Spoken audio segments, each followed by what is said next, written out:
Serious. What is a seemingly harmless parenting mistake that will majorly frick up a child later in life? Please consider subscribing if you enjoy the video. The belief that they won't remember because they're young. I remember. Well, realistically, it'd be a helicopter parent. You always want to look out for your kid, right? Make sure they're not doing things they're supposed to do.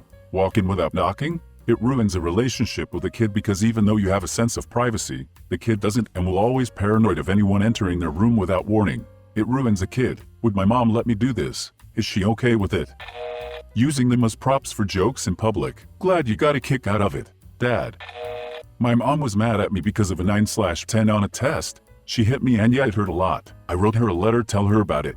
How sorry I was. And I have tried my best. That the one point was about the grammar that I did not know. She told the entire family at her meeting, including my grandparents, all of my aunts and uncles, and they made jokes about that. Now, even though I am a senior at high school, they still talk about that at every family meeting we have. And she keeps asking me why I lock myself up in the room and live my own life and don't even try to talk to her. She and the family also tease me for having a boyfriend.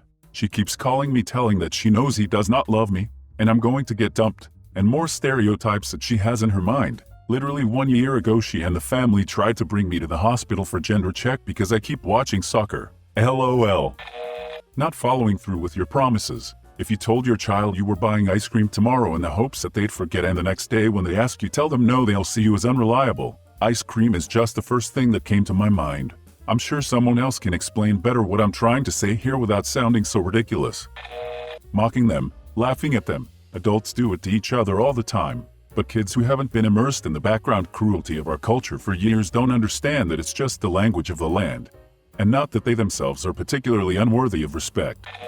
Treating your young child as a friend you're venting to. It's extremely traumatic to be your parent's diary. Never telling your child that you were wrong and that you're sorry. Just never once occurred. My father never once said I'm sorry to me. He was human. There were plenty of times he should have. My kids have heard from me plenty. Not stopping when your child says stop, whether it's teasing, or tickling, or esting. Kids who have parents that don't respect their boundaries always seem to end up being the biggest dicks and bullies because they've learned they don't have to respect other people's feelings.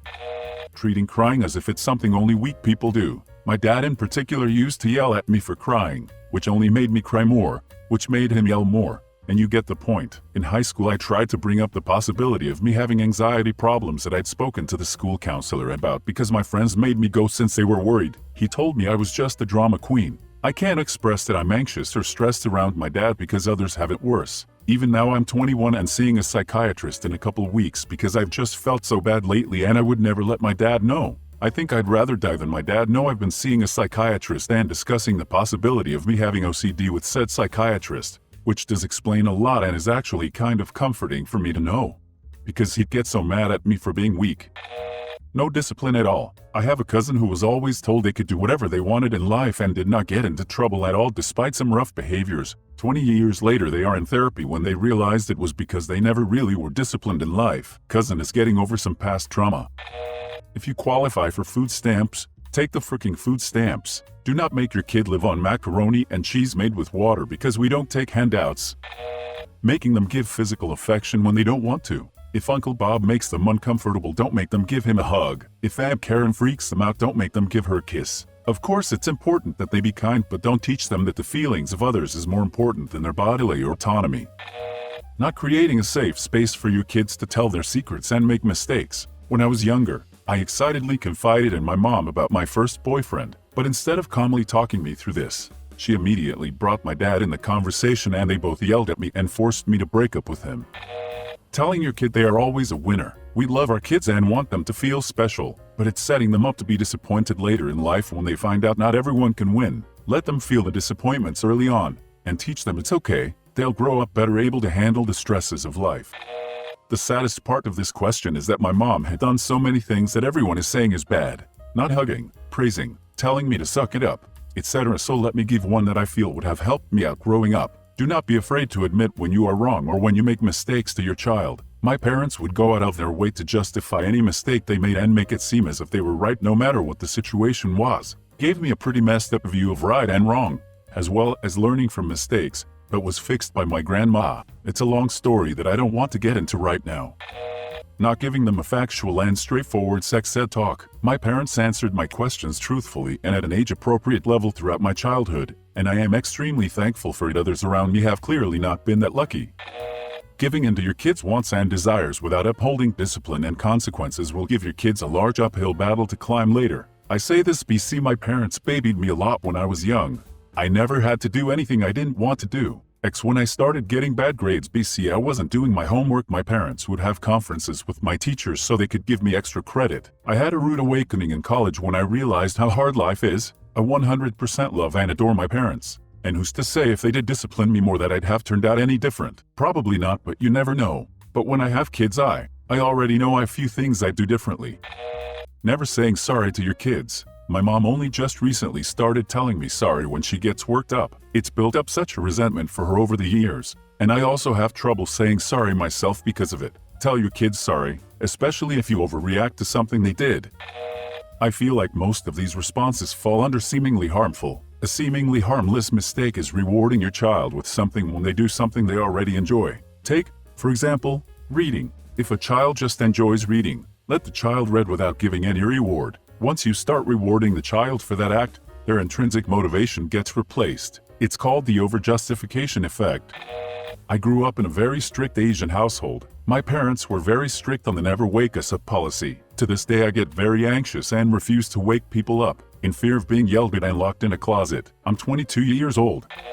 I have a few, thinking that whenever they open their mouth they're going to lie to you, telling them that they're just being dramatic whenever they're actually upset about something, telling them that they're being manipulative whenever they show their feelings, tears. Telling your child that they have to finish all of their food. If your child says they're full, respect that. When you insist your child eat their food even when they're full, you're teaching your child to ignore the body's cue to finish eating and, instead, not stop eating until everything is gone. This can cause problematic food behaviors that they may carry on through life in a number of ways. Firstly, it can cause the child to not be able to recognize when they're full or not anymore, a problem many people face. Hence the rise of the intuitive eating movement to help people be able to recognize when they're full again, which can lead to overeating. Secondly, it can encourage an all-or-nothing mindset, which can also lead to overeating. As an example, someone who this lesson was emphasized to may not be able to stop after just taking a couple of Doritos from a family-sized bag like others. Once they've started, they'll feel like they'll have to finish the whole bag because that's the thinking they were trained to have as a child. As well as this, it causes your child to associate a feeling of guilt with not finishing their food and, possibly, food in general, which can further contribute to problematic eating behaviors. If someone close to the family dies, don't say to your children they're just sleeping, "Congratulations, you just created a lifetime insomniac." I found that when my parents teased me about stuff I was clearly uncomfortable with, it made me tell them less later in life. I have a good relationship with my parents, but I don't tell them lots about my life because it's easier if they don't know/tease about it. Severe punishments, like shaving the kid's head or destroying his toys/hobbies. My neighbor, also one of my closest friends, went through this. He is doing fine, but it's fricked up. Edit. People are talking about how these parenting mistakes are obviously harmful, but in the eyes of the parents of the kid and their family in general it's pretty normal and standard. I went to my waxer and asked her something like this. She said that a 6-year-old girl come in crying with her parents. They wanted to get her to wax her legs for not cleaning her room. She wouldn't do it. Edit. Forgot to mention, but the waxer refused to do it. Not congratulating your child when they achieve something. A friend of mine never got any praise from his parents growing up. Always felt that he wasn't good enough. Show the child that their hard work doesn't go unnoticed. Not hugging your kid, or telling them you love them. You can feed them dinner and send them to bed on time every night and they're still going to end up with a personality disorder because you never freaking hugged them. In a different vein of thought, making finance is a taboo subject. Financial illiteracy can be devastating once entering adulthood. Want to keep your children from making your own money mistakes? Don't be too proud to teach them what those mistakes were. Telling them that the family members who are mean to them or neglect them, love them. Sticking through a toxic freaking relationship for the kids. It doesn't help. Part ways. Be good parents. Spend quality time together with the kids. But don't stay together and freaking hate your lives under the guise of it being for the kids. We pick up on your shit. It's a terrible example to set. Telling them not to cry or telling them to suck it up. That one messed me up for a good while. Raising them on an iPad and YouTube whenever you want them to be quiet and behave. Choosing their friends. Let them figure out who's bad and who's good on their own. Please subscribe if you liked the video. It really helps the channel to grow. See you again.